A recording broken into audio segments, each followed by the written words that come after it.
Welcome back, folks, to the Via Pinstriping page. If you are new to this channel, please subscribe, and if you are a returning subscriber, thank you so much for watching. So today I just kind of wanted to show everybody what it is that I do to my paint if I'm going to be working on something like a vehicle, if I'm going to be working on something that is going to be handled a lot.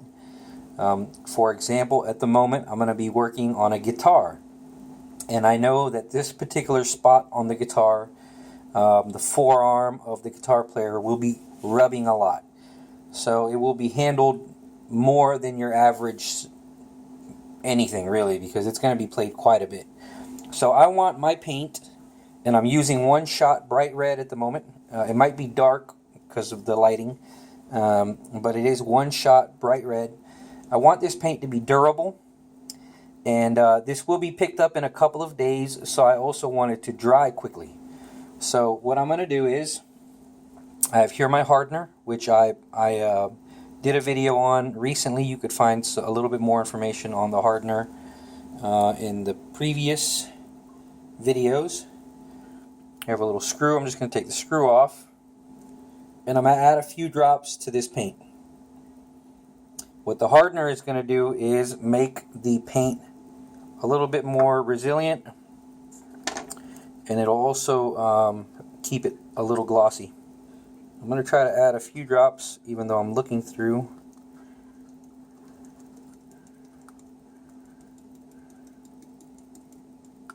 There we go. So I added like, what, 7 drops.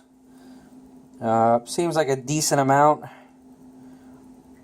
for the amount of paint that we have here. You see that?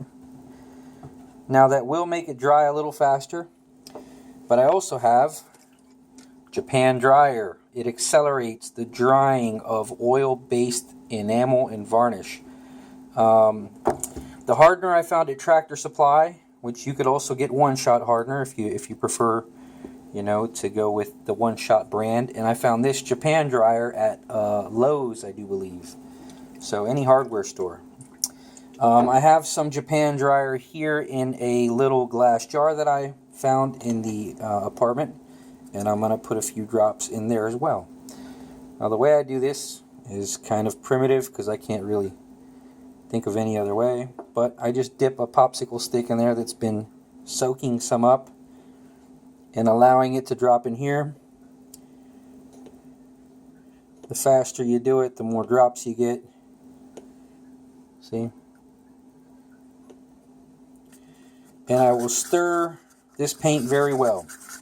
Now, you want to stir the paint before you even put it into a cup to make sure it's all, the pigment and whatnot is stirred up well. But I will stir this up, and both of those things will now allow the paint to be a little bit more resilient and last longer, as long as the surface is very clean.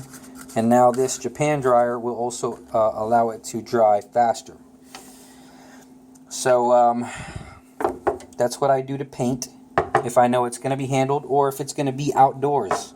If you're doing like a vehicle, motorcycle, car, truck, lawnmower, you want to add a couple of those things, in my opinion. Some folks don't. Some folks don't add anything. Some folks just use paint straight out of the can. So this is an opinion. Use this information however you would like. As always, I would suggest that you do more research and use whatever method works best for you. Have a good day, and I'll see y'all later. Bye-bye.